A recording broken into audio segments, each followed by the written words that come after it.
Hello everyone, Jeff finally back with a new video. This is for the Crota's End raid in the first DLC of Destiny. It's on the moon, you just select Crota's End. The suggested level is at least 28 or 29. I think we were all 31s and 30s for this. I'm just quickly going to show you my weapons. I'm going to do this guide in 4 parts. There are 4 main sections of the raid, so this will be the first one, which is kind of the darkness maze, I guess. It's most commonly referred to as, with a lot of thralls. Here's my setup. I'm playing as a hunter. I use the gunslinger. We've had a couple different strategies be effective, but this is by far the most effective. You move as a group. So the main component, obviously it's dark, so it's difficult to see, and you see in the left middle of the screen there, get Weight of Darkness. The longer you're out in the darkness, not near a lantern, it goes up to 10. When it gets to 10, you can barely move, and you can only jump once. So the point is you have to get to these lanterns, and then your darkness level starts to go down. So we move as a group. We then look different directions, usually behind us. Then when our darkness starts to go down, we all move as a group. And then when we run to the next lantern, you're able to sprint if your darkness level, I think, is 4 or less, 4, 3, 2, 1, or non-existent. And then when we get to the lantern, a couple of us turn around and shoot the enemies. A couple people are the lookouts for where the next lantern is. And some other people pick off the new ones. I suggest using an auto rifle or any kind of fast shooting gun here, whether it's a pulse rifle or well, I guess the Vision of Confluence is okay because it's somewhat semi-auto. You can shoot it pretty quickly, but communication's the key. Everyone calls out where the holes are. There's these holes in the ground. If you fall in, you instantly die, and you have to wait like 10 seconds to be able to revive somebody. After I think 9 lanterns, you go up a hill, and then it changes. When someone dies, it's a 30-second respawn to get them, so it becomes much more difficult. So the keys for communication within your raid group here are to call out where holes are, where everybody is going, what your darkness level is, so you know when to move, and just don't leave anybody behind. If worse comes to worse, sometimes we had a couple people die and we became like 2 groups of 3.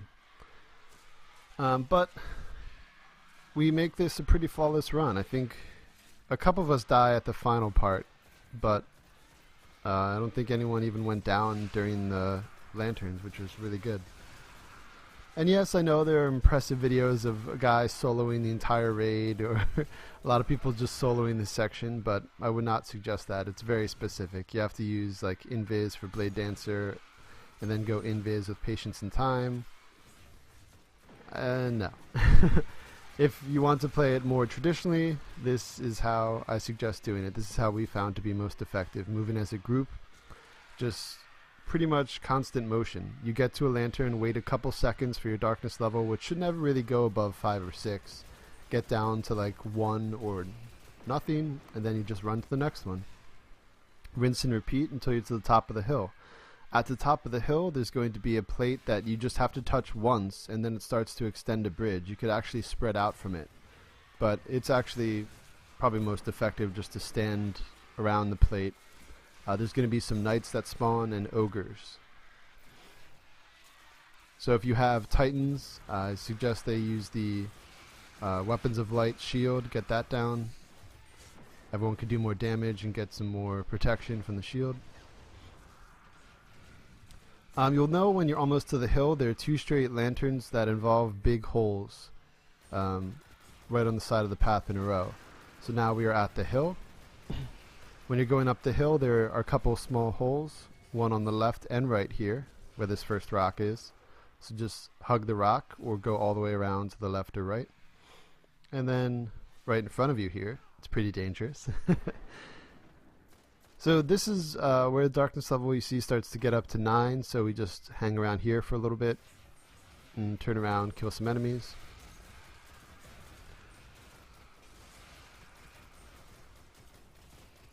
I'm using Suros right now. Alright, now once you're up top, that first lantern is good to use. The second lantern I suggest using. Then there's a lantern right by the portal. You don't really have to use that one, because darkness really won't matter once it starts. There's so many enemies, and you're probably not going to want to move that much anyway. And then once you use that, it's gone. So if you could even try and save it, you might want to do that. But alright, so here's the plate. Again, you just have to have someone step on it and the bridge starts. You don't have to constantly stand on it like you do in the next section. Alright, so just another quick tip. I guess I haven't pointed this out yet. The lanterns blow up. You see now it's black with some red.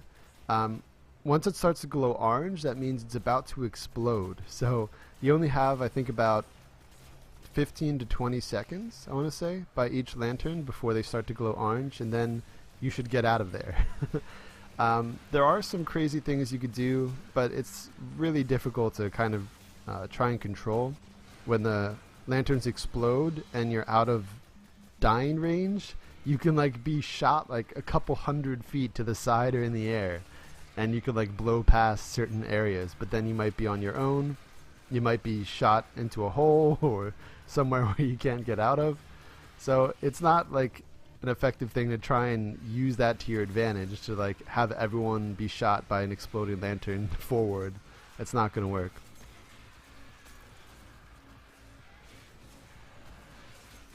Alright, so you see we're making use of the shield. A couple of us start to die though. There's so many knights, but once you see that message, the path forward is clear. You could just start moving. So here, Justin and Nick, both from Respawn, still alive.